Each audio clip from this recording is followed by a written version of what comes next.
लोकसभा इंतखाबात के तीसरे मरहले में वजीर आजम नरेंद्र मोदी ने एक पोलिंग बूथ पर अपने हक राय दही का इस्तेमाल किया। उनके साथ मरकजी वजीर दाखिला अमित शाह भी नजर आए। ऐसे ही मरकजी वजीर दाखिला अमित शाह ने लोकसभा इंतखाबात 2024 के लिए तीसरे मरहले में गुजरात में एक पोलिंग बूथ पर अपने हक राय दही का इस्तेमाल किया। कांग्रेस के कौमी सदर मल्लिकार्जुन खड़गे ने आज कर्नाटक के सत्तंग गुलबुर्गी के गुंटूरगुथी गांव में एक पोलिंग बूथ पर अपनी अहलिया के साथ अपना वोट डाला। इस दौरान समाजवादी पार्टी के सरबराह अखिलेश यादव और उनकी अहलिया डिंपल यादव ने मैनपुरी में अपना वोट डाला। अखिलेश यादव ने वोट डालने के बाद मीडिया से बात की। उन्होंने कहा कि बीजेपी वाले जानबूझकर गर्मियों में वोटिंग करवाते हैं। ऐसे ही महाराष्ट्र 2024 लोकसभा इंतखाबात के तीसरे मरहले में 11 हलकों के लिए वोटिंग जारी है। एनसीपी एसपी के सरबराह शरद पवार अपनी बेटी सुप्रिया सुले के साथ पोलिंग बूथ पर कतार में खड़े होकर वोट डाले।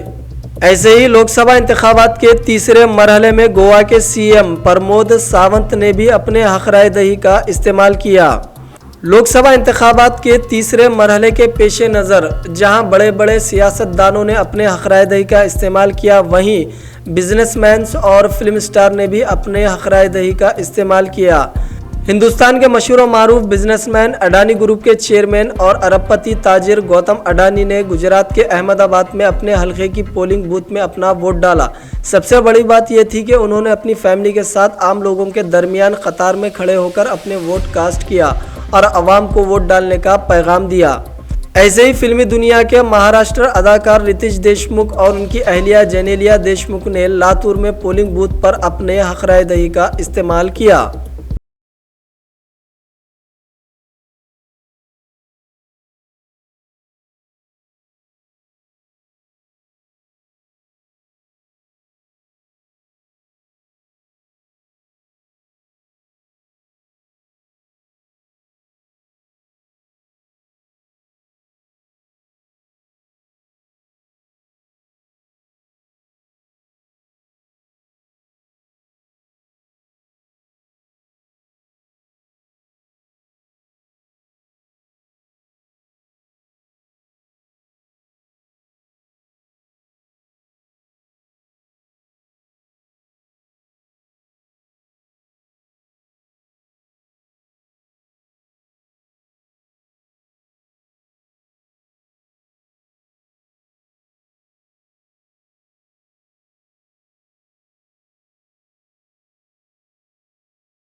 ग्यारह रियासतों की 93 नशिस्तों पर आम इंतखाबात के तीसरे मरहले के लिए वोटिंग जारी है। मुल्क में आम इंतखाबात के तीसरे मरहले के लिए आज सुबह 7 बजे से 11 रियासतों की 93 सीटों पर वोटिंग शुरू हो चुकी है।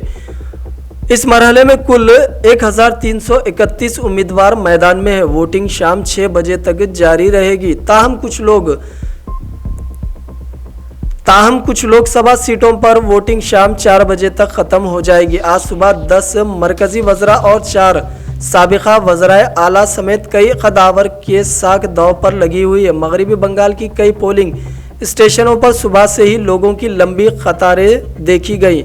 आज उत्तर प्रदेश की 10, गुजरात की 25, कर्नाटक की 14, महाराष्ट्र की 11, मध्य प्रदेश की 9, आसाम की 4, बिहार की 5, छत्तीसगढ़ की 7, मगरबी बंगाल की 4, दमन दीव और दादरा और नगर हवेली की 2 नशिस्तों पर वोटिंग जारी है। मगरबी बंगाल में वोटिंग शुरू होने से पहले ही कतारें लगना शुरू हो गई। ऐसे ही मंजर जानीपुर और मुर्शिदाबाद में देखने को मिला।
गुजरात के अंकित सोनी में एक वोटर ने नाडियाड में एक पोलिंग बूथ पर अपने पांव के जरिए वोट डाला। जी हां नाज़रीन किराम, ये शख्स दोनों हाथों से माजूर था। उसने पोलिंग बूथ पहुंचकर अपना वोट डाला। वो कहते हैं, मैंने 20 साल पहले बिजली के झटके से अपने दोनों हाथ खो दिए थे। अपने उस्ताजा और गुरु के आशीर्वाद से मैंने ग्रेजुएशन किया और मैं लोगों से अपील करता हूं कि वो बाहर आए। कि देशुख भाई सोनी है। क्या कहेंगे, अपने दोनों हाथ में है और अपने आप मतदान किया है, किस तरीके से ये हादसा हुआ था आपके साथ और क्या मैसेज दिया करेंगे? पिछले 15-20 साल के पहले मुझे इलेक्ट्रिक शॉक के कारण मैंने दोनों हाथ घुमा दिए थे। उसके बाद मैंने अपने टीचर्स और अपने गुरु के आशीर्वाद से ड्राइंग करना शुरू किया। उसके बाद मैंने लिखना शुरू किया। उसके बाद मैं स्कूल में गया, 10वीं 12वीं में मैं उत्तीर्ण नंबर से पास हुआ। उसके बाद मैंने ग्रेजुएशन किया। ग्रेजुएशन के बाद मैं सीएस किया। सीएस के बाद मैंने एमबीए किया और अभी मैं पीएचडी की तरफ अग्रसर हूँ। अभी मैं अपनी सारी वो जो क्रिया होती है वो पाँव से करता हूँ। मैंने अभी आपने देखा कि मैं 15-20 साल से यही पक्ष से पाँव से मतदान करता आ रहा हूँ। तो मेरे आपसे नम्र अपील है कि आप अभी भी जो आपने वोट नहीं किया है, आप नजदीकी बूथ पे जाइए और अपना कीमती वोट देकर आइए। फिल्मों के अदाकार शेखर सुमन ने बीजेपी में शमूलियत इख्तियार कर ली। अदाकार शेखर सुमन कहते हैं कि कल तक मुझे नहीं मालूम था कि मैं आज यहाँ बैठूंगा, क्योंकि ज़िंदगी में बहुत सी चीज़ें जानबूझकर या अनजाने में होती है। मैं यहाँ एक बहुत ही मुस्बित सोच के साथ आया हूँ और मैं चाहता हूँ कि मैं यहाँ बैठूँ। और कल तक मुझे खुद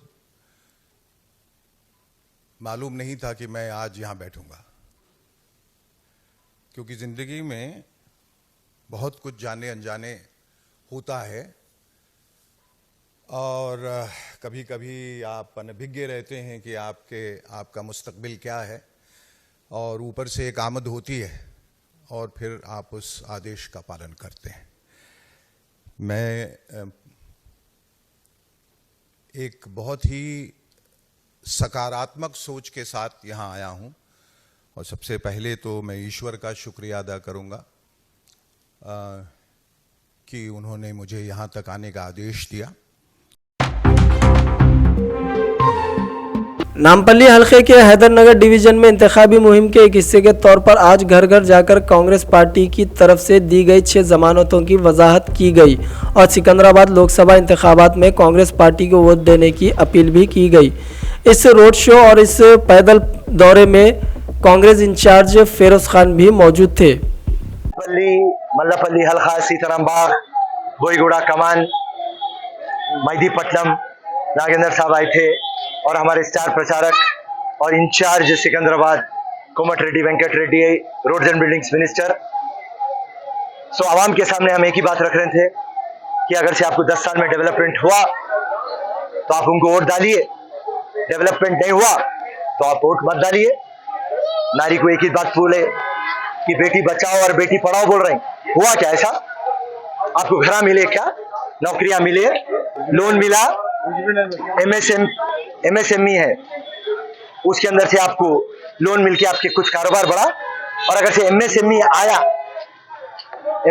आया तो GST अपना खून चूस लिया, कोई गली, कोई बस्ती, कोई मोहल्ला डेवलप हुआ।